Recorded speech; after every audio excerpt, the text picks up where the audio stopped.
Everyone, welcome to our YouTube channel. तो इस video के अंदर आज हम डिस्कस करेंगे एमएससी मैथमेटिक्स थर्ड सेम की जो आपकी बुक है एनालिटिक नंबर थ्योरी, उसकी यूनिट 1 का पार्ट 24। और इसमें हम एक थ्योरम कवर करने वाले हैं।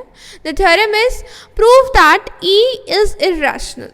ई हमारा एक कांस्टेंट नंबर होता है जिसकी वैल्यू 2 से 3 के बीच में लाई करती है, और जो वो वैल्यू है हमें प्रूव करना है दैट इट इज़ इर्रेशनल। तो यहाँ पर हम इसको प्रूव करने के लिए सबसे पहले अपने ई की एक्सपेंशन को देखेंगे। जो ई है उसको हम इस तरीके से एक्सपांड कर सकते हैं 1 + 1/1 factorial plus 1/2 factorial plus 1/3 factorial plus 1/4 factorial and so on up to infinity.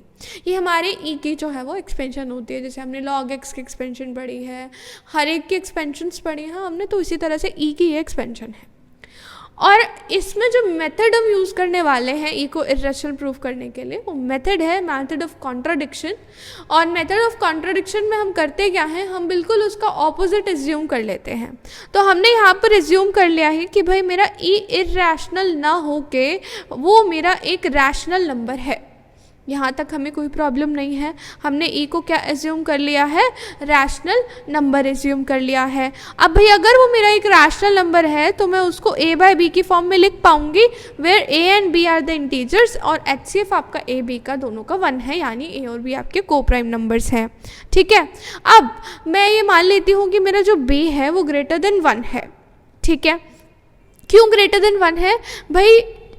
ई मेरा एक नंबर है जो कि पॉजिटिव है, और 1 से छोटा नंबर वो हो नहीं सकता, क्योंकि पॉजिटिव है यानी नेगेटिव में जा नहीं सकता। तो हमने b की वैल्यू ग्रेटर देन 1 एज्यूम कर ली, क्योंकि ग्रेटर देन 1 अगर मेरी 1 के बराबर हुई है तो ये इंटीजर्स ही, तो इंटीजर्स मेरे अगर 1 नेगेटिव में तो जा ही नहीं सकती, क्योंकि मैंने आपको बताया ई की वैल्यू 2 और 3 के बीच में लाई करती है।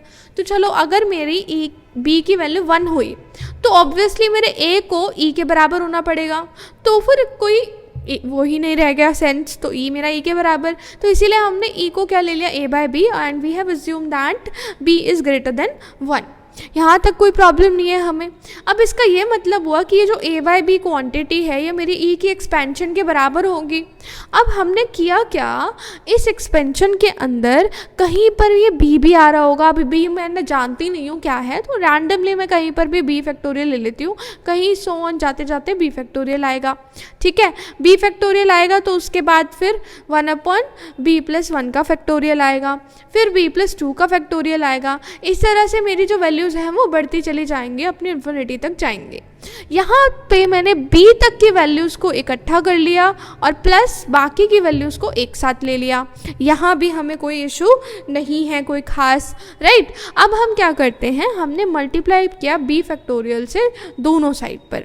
अब समझिएगा, अगर ये मेरा a/b b के फैक्टोरियल से मल्टीप्लाई होगा तो b का फैक्टोरियल भाई होता क्या है, b into b-1 into b-2, ऐसे कर करके कम होता जाता है 3 to 1 तक।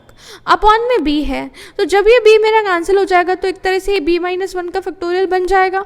तो भाई जैसे ही मैंने b फैक्टोरियल को अपनी लेफ्ट हैंड साइड पे मल्टीप्लाई करा तो मुझे क्या मिला, a मल्टीप्लाइड बाय b-1 का फैक्टोरियल।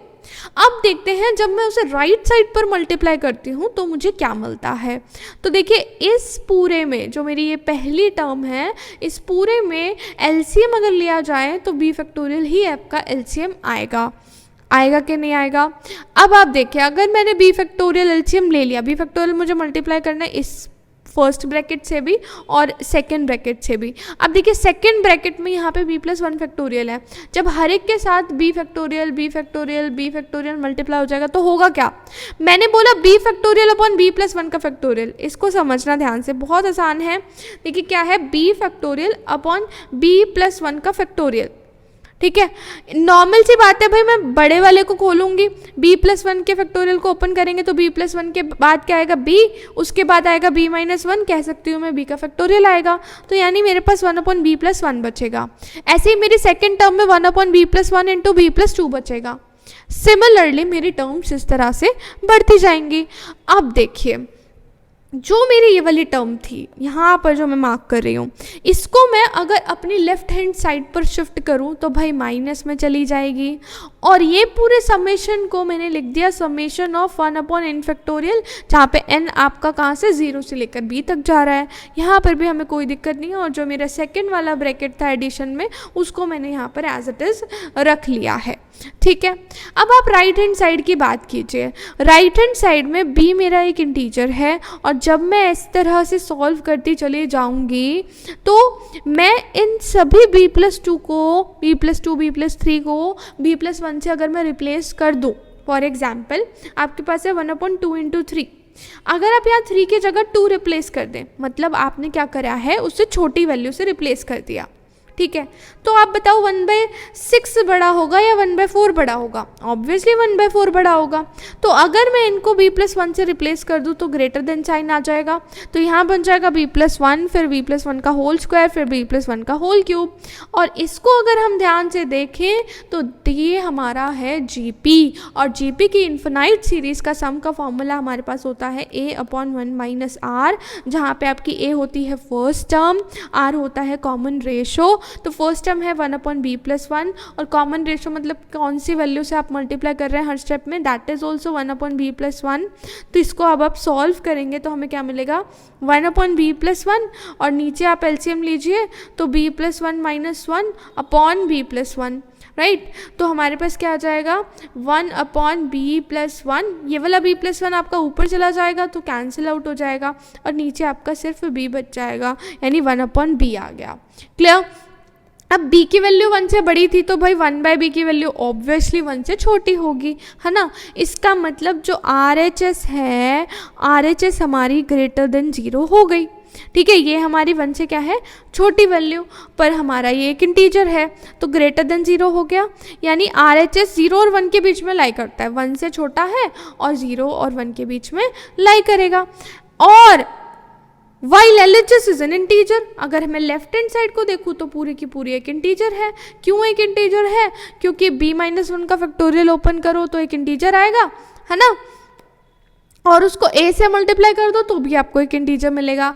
रही बात इस वैल्यू की, तो देखिए ये वैल्यू, इसको मैं यहाँ पर आपको क्लियर कर देती हूँ कि ये मेरी इंटीजर कैसे हुई, इसको समझा देती हूँ मैं आपको कि भाई ध्यान से देखिए, इसके अंदर 1/n फैक्टोरियल जो है वो कहाँ तक जा रहा है, मेरा 1/b फैक्टोरियल तक जा रहा है। ठीक है, और ऐसे केस में एलसीएम हमेशा सबसे बड़ी वैल्यू होती है, यानी b फैक्टोरियल इसके डिनोमिनेटर में आएगा, और क्योंकि इसमें b फैक्टोरियल का ऑलरेडी मल्टीप्लाई हो रहा है तो ये कट जाएंगे, तो सिर्फ न्यूमरेटर बचेगा, और उन सबको हम ऐड करेंगे, then we will get an integer. तो इंटीजर में से इंटीजर माइनस करो, then also we will get an integer. इसका मतलब ये हुआ कि कॉन्ट्राडिक्शन अराइज हो गई, क्योंकि राइट हैंड साइड इंटीजर आ नहीं रही। क्यों नहीं आ रही भाई, 0 से बड़ी और 1 से छोटे में तो कोई इंटीजर एग्जिस्ट ही नहीं करता, और लेफ्ट हैंड साइड के लिए हम श्योर हैं कि वो इंटीजर है, तो कॉन्ट्राडिक्शन हो गई ना, बिकॉज इंटीजर है किसी इंटीजर के बराबर ही तो होगा, किसी और नंबर के बराबर तो नहीं हो सकता, और कॉन्ट्राडिक्शन हो गई मतलब हमारी मानी हुई चीज़ गलत हो गई। और माना क्या था हमने कि इरेशनल है, इसका मतलब प्रूव हमने क्या कर दिया, that E is an irrational number. Clear?